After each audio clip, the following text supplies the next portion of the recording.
Laser sights increase confidence regardless of experience level, whether you're learning the fundamentals or overcoming aging eyes. Crimson Trace, making laser sights standard equipment. Visit crimsontrace.com to find a dealer near you.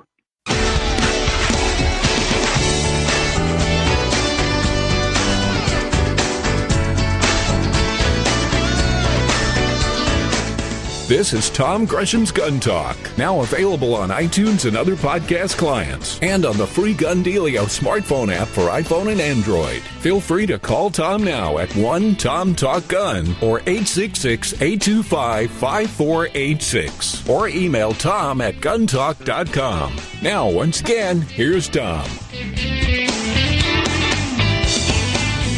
All right, welcome back to Gun Talk. Hey, I'm actually doing this little segment on the set of Guns and Gear because we decided to just grab something here. So we're visiting with Andrew Wright from SureFire. Andrew, we've been looking at some of the cool stuff you brought here. So yes, sir. Tell me what SureFire has been up to. You obviously you're into suppressors, you're into lights, but you just keep innovating, man. That's the goal here. We're always trying to make the next best thing and improve on what we have. We don't want to sleep or stay idle. We're always trying to make better products for our end users. Right. So, brought some brand new products here. Some handheld lights, some suppressors, and some weapon lights as well. So, okay. Good rounded package. We kind of have like big and little of the suppressors here. Yep. What do you call these? So this is the SOCOM 556 RC2. Right. And this is the SOCOM 556 Mini 2. Okay, one is just a little shorter than the other. Correct. So it's not going to give you as much suppression. A lot of people, that's the first question they ask. Right. A lot of people want a shorter can, obviously, but you're not going to get the performance out of them that you would a longer can. And you can get away with that if you have a longer barrel, maybe like an 18 or a 20-inch SPR, if we're talking 556 guns. Right. You can get away with going with the Mini. But if it's like a 16 or a 14.5-inch gun, preferably I'd say go with the full-size can. Well, because the shorter barrel is going to be louder, so you want as much suppression as you can get on that. Exactly. And so, yeah, if you're getting a suppressor, you want it to be hearing safe and you want it to perform as a suppressor should. That leads me to the question of, okay, how quiet can a suppressor make a 556? It can bring it down to the hearing safe level. So that's a really good point to bring up. So a lot of our competitors tend to focus very much on decibels. Right. And the issue with that is there's so many variables that it's almost arbitrary to compare one person's numbers with another. Huh.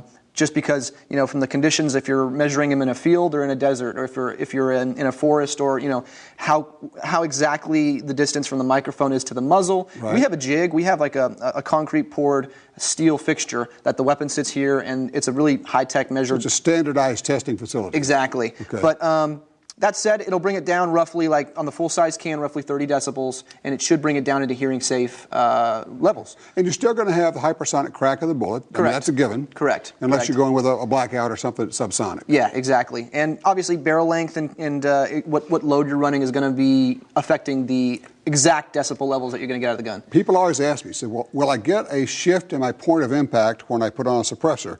And I tell them, maybe. It depends on the manufacturer. It depends on the setup. But with ours, the big advertising point, or one of the big selling points for us, is the fact that it's minimal impact shift and completely repeatable impact shift. And so what I mean by that is our adapters, whether it's the muzzle brake, the flash hider, or the war comp, hold really tight tolerances with the suppressor. And that allows you to take the can off and put it back on, and it's going to hit right where it did before. And additionally, it will have no greater than a 1 MOA or a 1 inch out of 100 shift. Oh. No more than that, because Okay. we test fire every single suppressor at the factory when they're made, Okay. 5 rounds, and that's actually kind of a unique point as well. A lot of other companies might batch test, and we test fire every one of them. So you're not going to get any more than an inch, and it's going to be 100% repeatable. That's some really precision manufacturing to be able to do that. Exactly.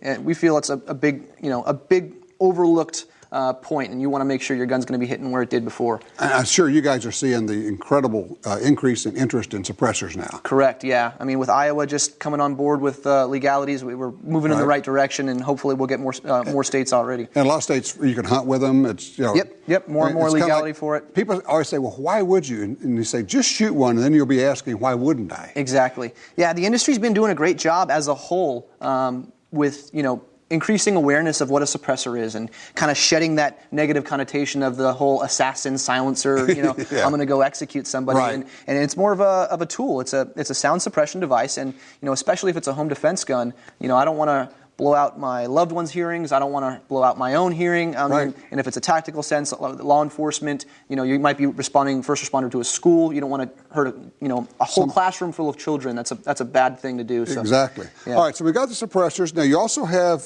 your handgun suppressor here. Correct. This is a Wright 9 tie. It's a titanium suppressor. Well, the tube, the front cap, and the rear section is titanium, baffle stack stainless. You got to pick it up, man. I got to handle this. Yeah, thing. of course. And it's obviously to keep it lightweight, so you can feel the additional length on a pistol. Yeah, but it feels good. Exactly. It's fully user disassemblable, so it comes with a takedown tool. You can take out the baffle stack for maintenance, for cleaning, and we have a metric thread pitch for the Glocks. I think it's M13 by 1/2, and then there's the 1/2 by 28 thread pitch, the more standard one. And we also are making a different piston system, so you can put solid back section, so you can put it on like a 9mm carbine, or so you don't have that Nielsen device in the back. Nice. Yeah. All right. The thing that SureFire really is known for, though, is lights. Yep. That's what you guys brought to the party, and now you have some new cool lights. I mean, we are light years, if you'll pardon the expression, ahead of where we used to be. Well played. So right here we have the Sidekick. This is a new EDC light, or everyday carry keychain light. It's a lithium-ion rechargeable micro USB, and it's 300 lumens on high with 3 settings, so low, medium, and then high. I mean, it's a keychain light. Yeah. A 300 lumen keychain light. It's pretty ridiculous how bright it is. This retails for about $80, and you can actually reprogram it if you want it to come on high first. You can have it configured that way. And while you wouldn't generally call this a tactical light, it certainly could function in that. If you needed it to, yeah. I mean, the switching isn't really the most conducive to using in a tactical manner, but sure, right. I suppose you could use it in that sense. At the very least, it can get you out of a tough situation. All the lights go out, it's an emergency. This thing will save the day and help you get out of a place. No question about that. I mean, it really is an essential tool to carry a light with you, and the form factor of this makes it really easy. Okay, but this weapon-mounted light you have here is pretty crazy, actually. I mean, a light that is smart enough to turn itself brighter or dimmer. Yeah, smarter than me. Basically, this is the M600IB, or IntelliBeam, and it has a sensor in the bezel. We introduced this IntelliBeam technology in handhelds in the year prior, and basically what it does is it senses how much light is in the ambient circumstance and also reflecting off of the surface in front of you. So if you come into a small room or white walls, right. It won't be at that full 500 lumens, which some people have complained about. Because it could actually blind you. Yeah, it's going to bounce back, and it's definitely a possible outcome. Okay. And so this will dial down. It has on the Scout Light version, or the Weapon Light version, has a minimum of 100 lumens, and it can go all the way up to the 600 lumen high. So it's not going to go to really low, and you're still going to have a good, usable tactical light. Exactly. So if you come around a corner and someone's right in front of you, you still have at least plenty of light to disorient them, and for you to see what you need to see to make a good decision. Okay. But then if you have a long shot, like maybe a long hallway or an open field, it'll go all the way up to the full output. So, and there's over 2,000 settings in between the 100 and the 600 lumens. So it's pretty just linear all the way up. Exactly right. So exciting new technology. Top level on this, would you say 600 lumens? 600. 600 lumens. Yep. Crazy. Weapon-mounted light. What's that sell for? $299, $300. You know that, 10, 15 years ago, $300 would get you maybe a 100 lumen light. Yeah. Probably 65. Yeah, exactly. Yeah. We've come a long way with technology. We're constantly evolving, and we're trying to keep it, accessible for the market. Exactly. Now, people want to know about this. I'm sure the website's the best place, SureFire.com? That's correct, www.surefire.com. There you go. Andy Wright, thank you so much. Tell you what, don't go far. When we come back, we'll have more, and we'll take your calls right here on Gun Talk. Brownells has always given you an advantage. With their huge selection of forever guaranteed gun parts, ammunition, shooting accessories, and more. And now, they're offering you the Edge. For just $49.95, Brownell's Edge covers your standard shipping and any return shipping cost for 1 year. Brownell's Edge members also receive discount expedited shipping and exclusive offers. Get the Edge today by visiting brownells.com/edge. Are you looking for a place to shoot? The National Shooting Sports Foundation has a great website called wheretoshoot.org. It's the largest database of shooting ranges on the internet. It's also a great resource for shooters where you can find video tips, printable targets, and a lot more. Find it online at wheretoshoot.org. And while you're there, download their free iPhone app. That's wheretoshoot.org.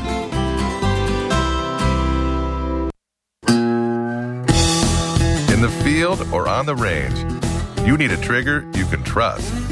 For over 60 years, Timney triggers have been trusted by hunters and shooters everywhere. A Timney trigger could mean the difference between a great shot and a miss. Timney triggers are proudly made in the USA and come with a lifetime warranty. To order, go to timneytriggers.com. That's TIMNEY triggers.com. Hi, this is Tom Gresham from Gun Talk.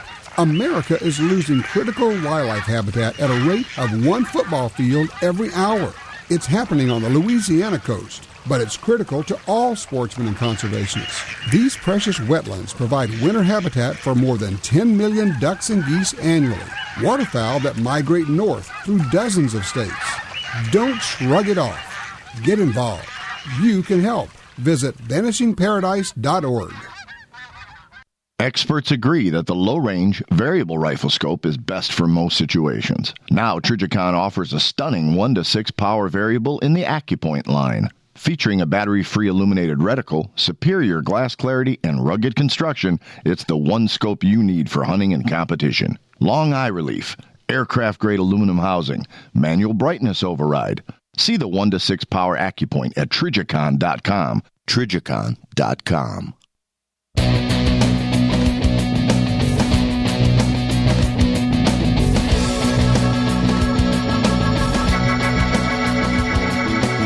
All right, that interview, actually recorded that when we were doing the Guns and Gear shoot, a week or so ago, and that was in the studio there. You'll actually be able to see that. I think we have that up when we do the Guns and Gear part. It'll be a couple of months, I guess. We'll have all those videos up for you to take a look at.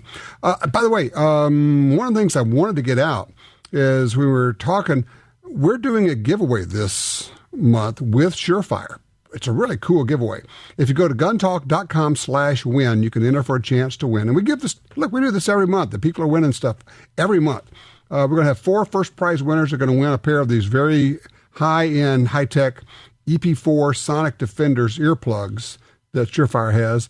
And then the grand prize winner, this is something you really want, is going to get a whole package.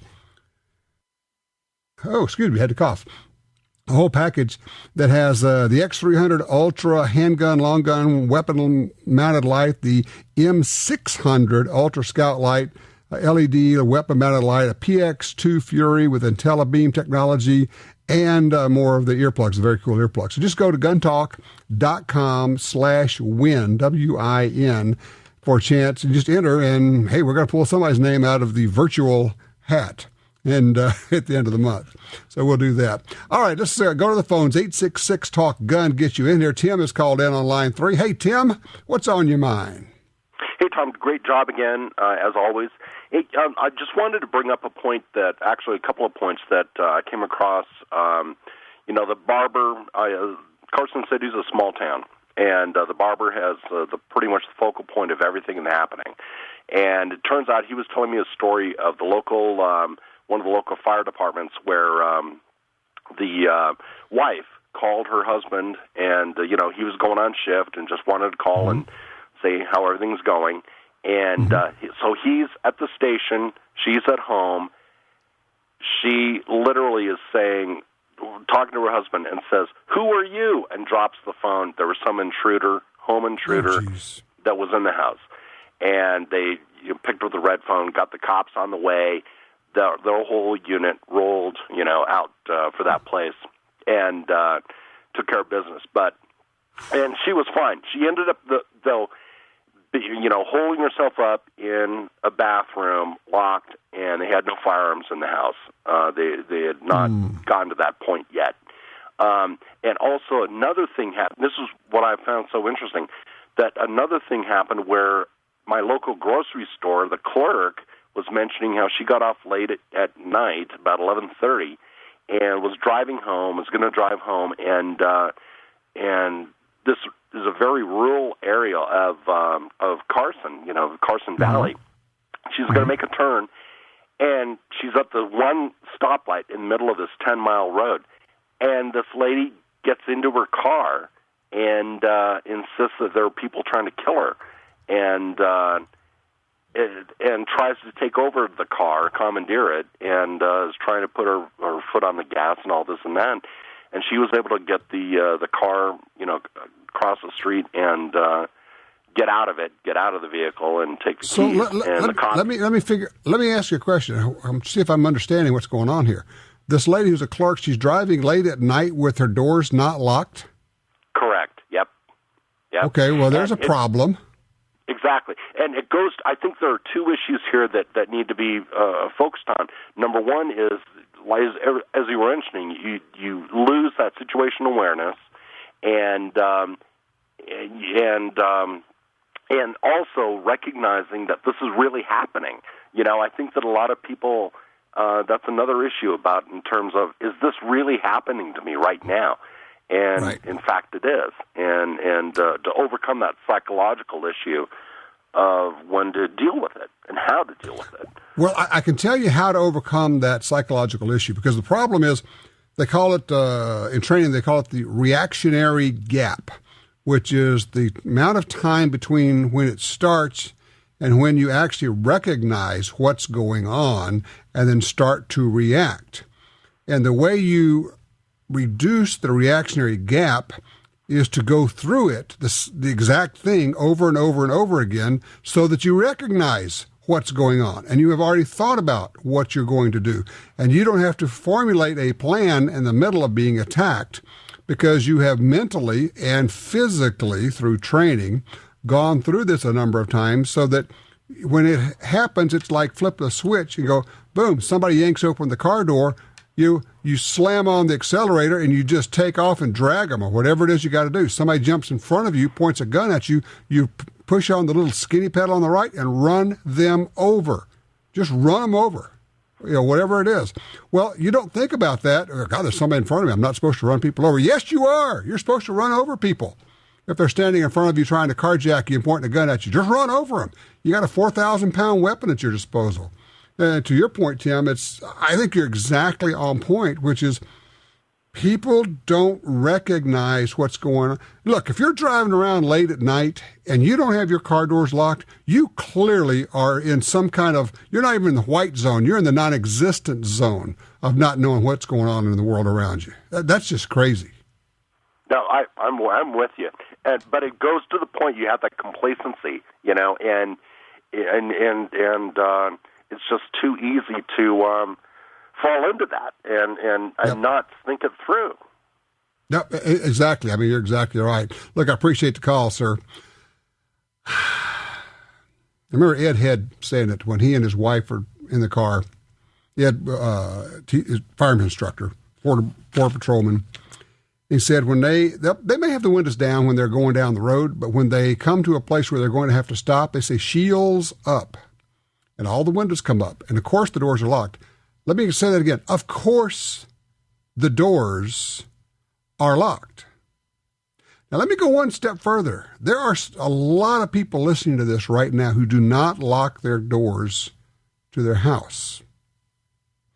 I grew up that way. Oh, we've never locked doors. This is a safe place. No, it's not. I don't care where you live. No, it's not. There are crazy people everywhere. There are evil people everywhere. I'm talking about in the daytime, when you're in the house, the doors should be locked. Otherwise, what's to stop somebody from just walking up, open the door, and then walk into your house? Boom. You're surprised you're behind the reactionary gap here. If they have to rattle the door, beat on the door, ring the doorbell, whatever, you have time.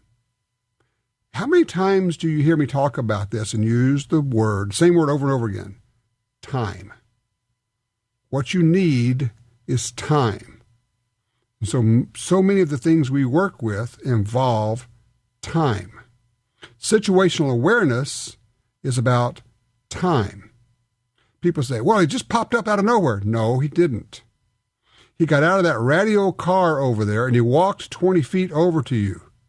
The reason that you thought he popped out of nowhere is because you weren't paying attention to what's going on around you. Situational awareness is about buying time. Keeping your doors locked is time. Keeping your doors in your car locked are about time. With time, you can effect an action. You can make something happen. Just saying. John's in Casper, Wyoming on 2. Hey, John, welcome to Gun Talk. Oh, great to hear from you, Tom. I love your show. Tom, there's a lot of people that I know that are concealed carrying now. My insurance man says, get $1 million umbrella on your homeowner's insurance. I have a list, Armed Citizens Network, CCW Safe, Firearms Legal Protection Fund. What do you recommend? Well, I'll tell you what I spend my money on. I guess that would be a recommendation. I pay money. Yeah. I do the Armed Citizens Legal Defense Network. I just think that it's the best package I know out there in terms of the way they go about things and providing you with. The thing is, they don't say, look, here's a pile of money, good luck. What they do is they say, all right, we're going to help fund this, but we're going to supply the experts for you. We have people who are law enforcement officers. We have Masad Ayub. We have Marty Hayes, who is a police officer and an attorney. We have people who, know how. Here's the thing. We have people who know how to defend an innocent person, and the criminal defense attorney you get locally may never have defended an innocent person. Which, by the way, you also have to be innocent. Because if they come in and look at this and they say, oh, no, this was not a good shoot. You screwed up. You're on your own. That's just the way it's going to be. They're not going to come in and help you if you screwed it up. But if you just, but I pay money to Armed Citizens Legal Defense Network. On the internet, it's armedcitizensnetwork.org. Because that's a lot of responsibility, buddy. When you have to, heaven forbid, shoot someone, I don't want to give $15,000 to $30,000 like Wasab says to prove my innocence. Well, you're going to. Somebody's going to pay that money because that's what it's going to cost you. But it's worth every penny if it keeps you from getting killed, raped, injured, or somebody gets kidnapped, that kind of a deal. So, yes, it's going to cost money to pull the trigger, which is why we want to train and try to find a way to not have to pull the trigger. That's what a lot of this training is about, is finding a way to not have to pull the trigger. How do I get out of this? How do I extricate myself? How do I use verbal commands? How do I move and put a car between me and the bad guy? How do I? You cannot come up with this stuff in the middle of it. It's why you will get training, not just how to shoot training. That's silly, really. It's not nearly enough. I'm talking about real training that can save your life.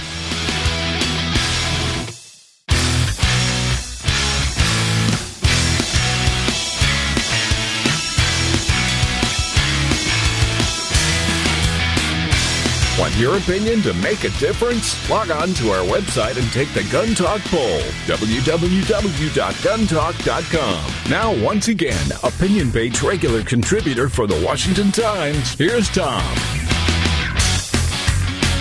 Back with you. 866-TALK-GUN get you in, or just dial Tom Talk Gun. That'll also get you in here.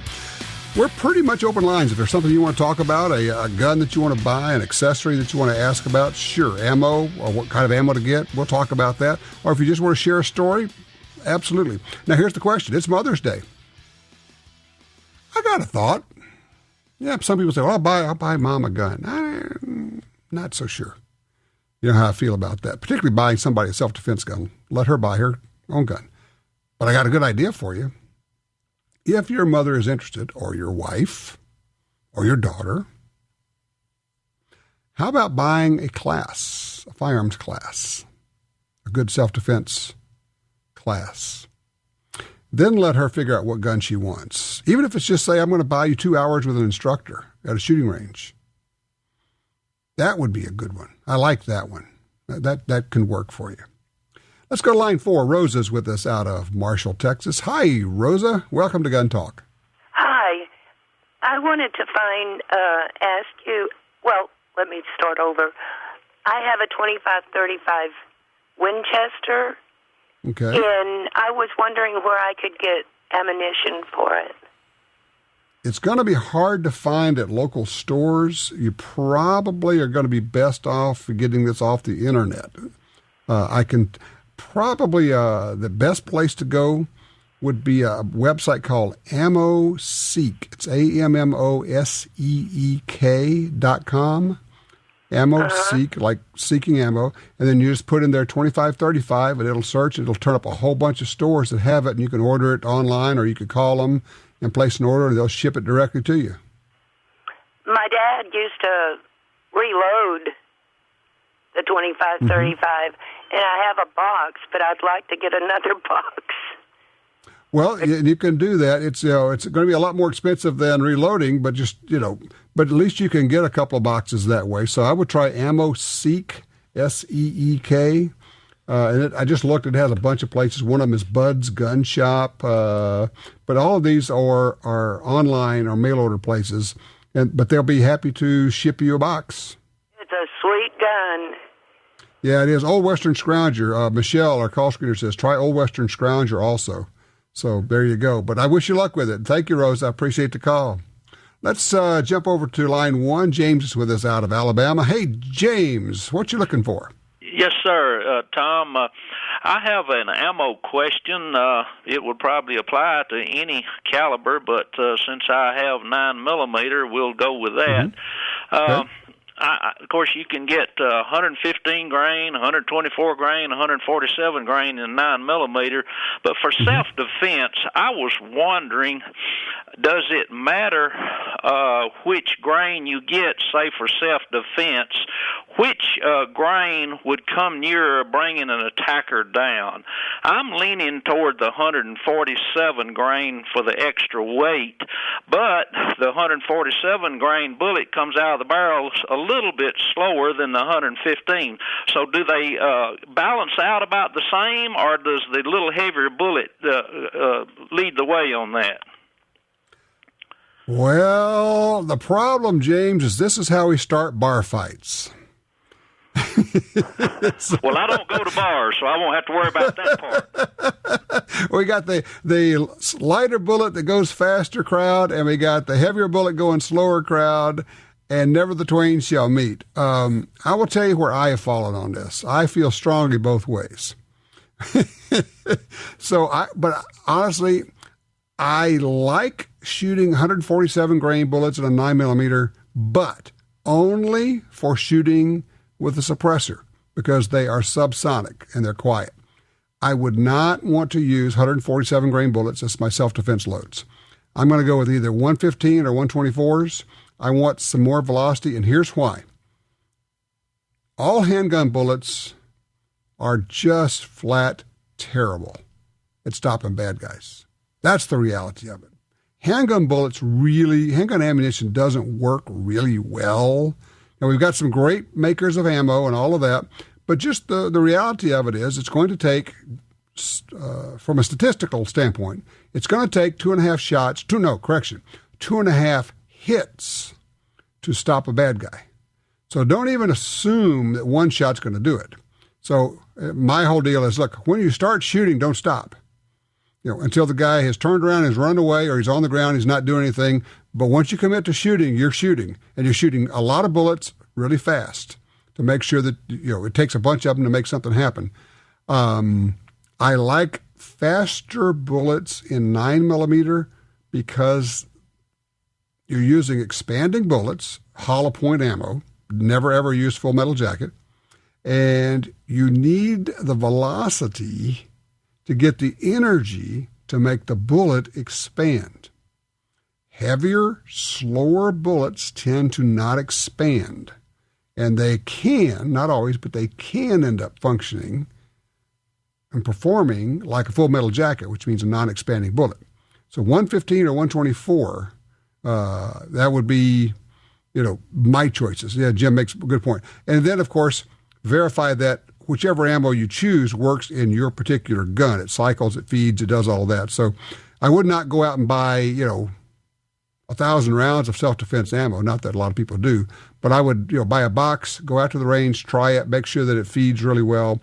And then once that works, I would stick with that ammo, that bullet, whether it's, I don't care what it is, what brand or anything else, but stick with that because you know that works in that gun. So that's kind of where I come down on that.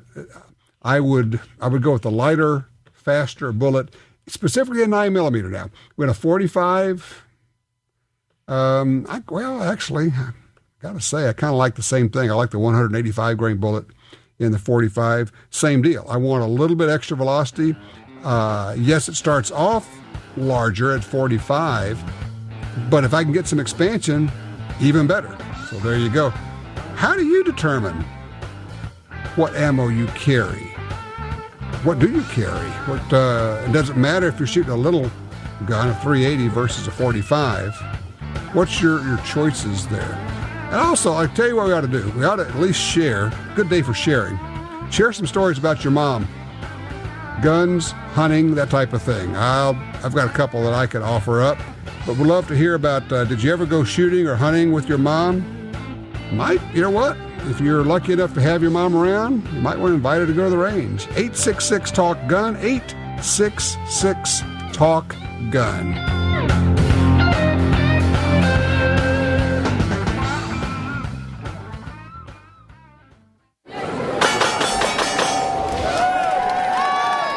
I'm just as good as these guys. When will I get my chance to prove it? Your chance is now. American Marksman is a nationwide series of target shooting competitions designed to give you your big break. Think you've got what it takes to go home with $50,000? Visit ammarksman.com to register today. That's ammarksman.com. American Marksman. Are you the one? Hardcore tactical professionals who put their lives on the line every day depend on SureFire. For decades, SureFire has built the first and finest professional-grade flashlights, weapon-mounted lights, hearing protection, and suppressors. We build the best because lives depend on it. And we know failure is not an option. We design, engineer, and manufacture SureFire products right here in the U.S. For you, for your loved ones, SureFire. American built, American strong. SureFire.com.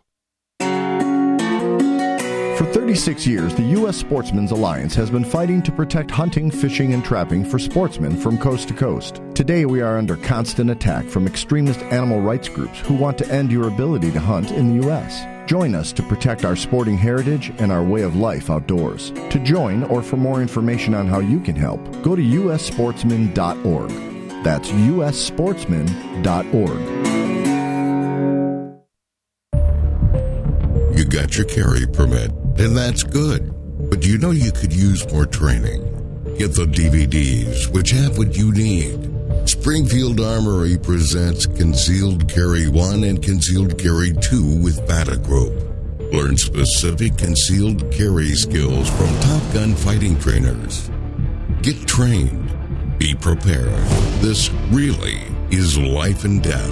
ShopGunTalk.com. That's ShopGunTalk.com. The XDM 3.8 Compact from Springfield Armory is 2 guns in 1. Use as your concealed carry gun with a compact magazine and use the extended magazine for home defense. Carry 13 rounds of 9mm in the compact magazine and a whopping 19 rounds in the extended magazine. To see the entire family of Springfield Armory XDM pistols, go to SpringfieldArmory.com. That's SpringfieldArmory.com.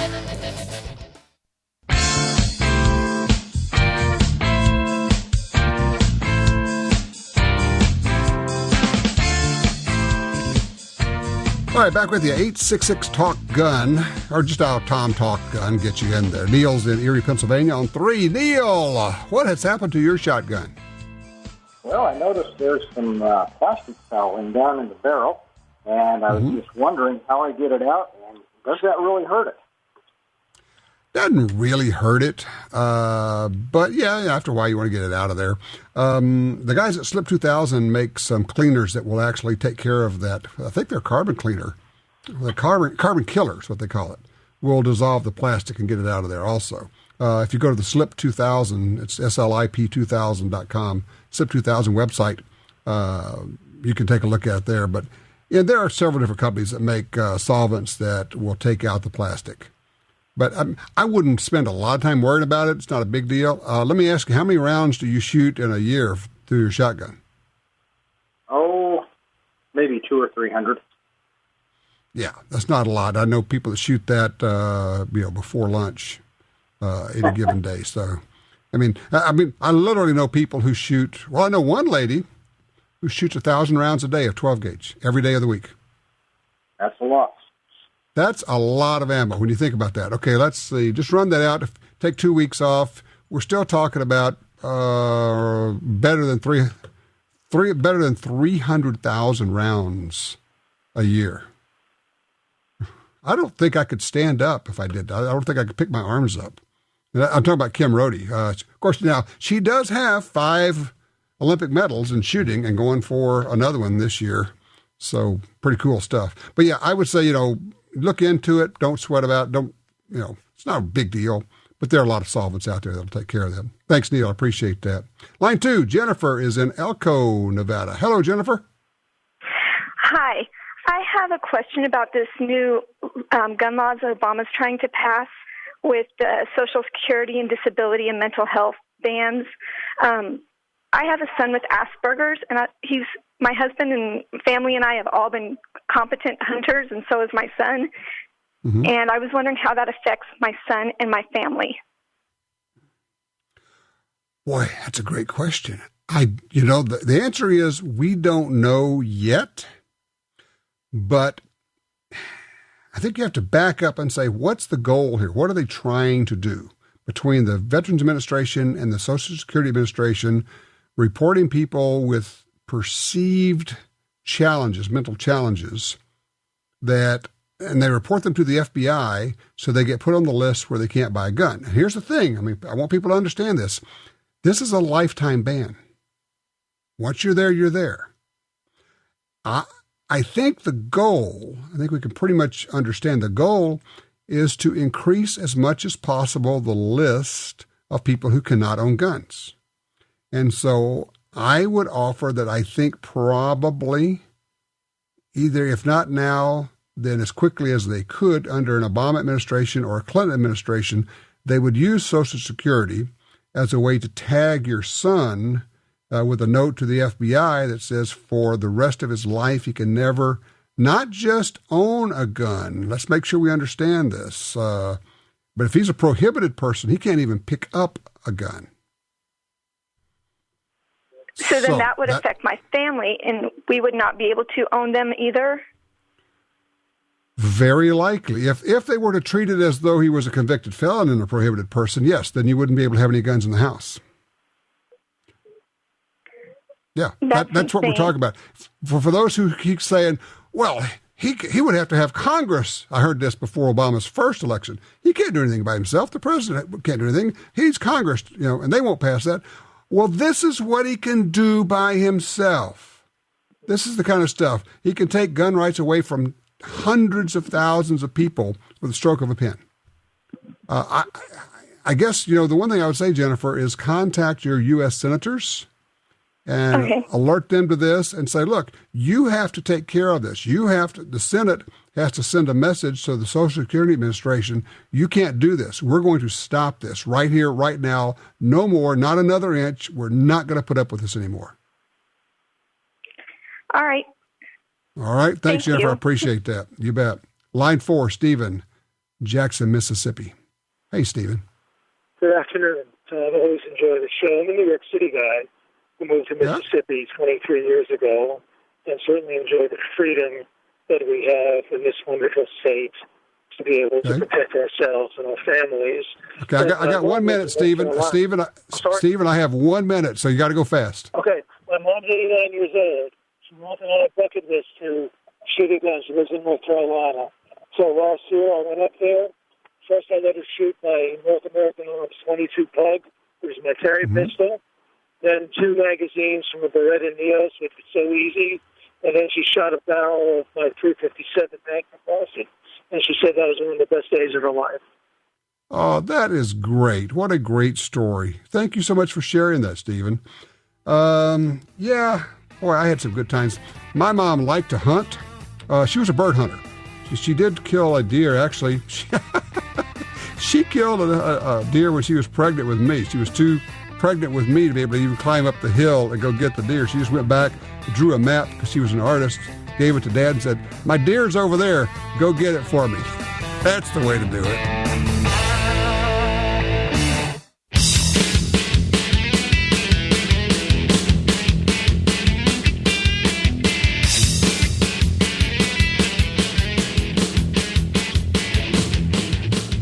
What? Let's drop down to line 2 and get Glenn in here out of Shreveport, Louisiana. Hello, Glenn. What did I do where you think I was wrong?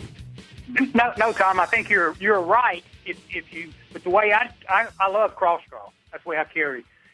When I draw my pistol, I bring it around across my belly, point it at the ground to my right hip before I bring it up. Okay, so what I had said was cross draw sets you up for if you draw it and just spring it and sweep it up toward the bad guy, you are actually pointing the muzzle. You could conceivably point the muzzle at people as it's sweeping across, assuming that it starts off pointing almost behind you and then sweeps in a 180-degree arc. So what you're saying is that you draw cross draw, pull it out, keep the muzzle pointed down at your feet, come all the way around to your right, and then raise it up? Correct. What you're saying is 100% right. If you draw it and point it out and then sweep it around to your target, yes, you're going to. That's bad. Okay. But if you draw it, okay, tell me why you like cross draw. You can access it in your vehicle a lot easier. And I've got a bad shoulder. I have trouble getting my hand up and back to my right hip. Oh, okay. All right. Well, that makes sense. I was talking to a guy this week about appendix carry. He said he likes appendix carry because he can draw it in a vehicle too. Same deal as a cross draw. So correct. Okay. Yeah, as long as, and here's the thing, Glenn, you obviously have thought about this, and so you have modified your draw stroke to make sure you're not sweeping a muzzle and pointing it at people, and I applaud you for that. Not a problem. It's just that, my concern, let's put it that way, my concern is that a lot of people wouldn't have thought it through that much, and they just yank it out, and now there's, basically the muzzle described as huge arc, could be 180 degrees, and it's passing by a lot of people at a time when people are very excited. If you pull it out like you do, bring it around to where it's almost like it's coming out of a belt holster on your right side, and then raise the muzzle, then you eliminate that. So, I would want to practice that a lot, though. I would be, and also, of course, the other thing is be careful. If you're going to point it down, don't point it at your toes. Keep it, out where it's. If it goes off, it's going to hit the ground a foot or two in front of you, or a little bit further out in front of you. So, but it's a good point. Look, there are a lot of ways to carry a gun. I was working with Adam Paintshaw at the SIG Academy on Friday, where I got to shoot the full auto 300 blackout suppressed. Yes, SBR, of course. I am going to get an SBR and 300 blackout with a suppressor. Just that one has to happen. But he was describing what he does with appendix carry and why, and also ankle carry and why. He does both all the time, appendix carry and ankle carry. So he's got two guns on, because one is none and two is one, as we know. I guess the takeaway from all of this would be think it through, figure it out, and then go shoot 2,000 or 3,000 or 4,000 rounds from the way that you're carrying your gun. And then figure out, is this working for me? You will need to tweak it. It's not like if I need to. You will need to tweak it. How do I need to tweak it? What do I need to do? Is it working for me? And please do a lot of this in slow motion. I would encourage that. The other thing I would encourage you, and this came out of some of our shooting, our TV shooting this week, consider getting an air gun, pellet gun, that is a mimic, a replica of the gun that you carry, and do a lot of work with that. I would also suggest maybe getting a blue gun, an inert, rubber, plastic, whatever, gun that will fit in your holster that is the same as the gun that you carry, and do a lot of work with that. Where's the muzzle pointing if I do this? How do I do this if I need to turn? If I need to do a 180-degree turn, how am I going to do that? Over and over and over. All these options. The time to figure this out is not when you're trying to keep somebody from hurting you or one of the members of your family. You need to work on this stuff ahead of time.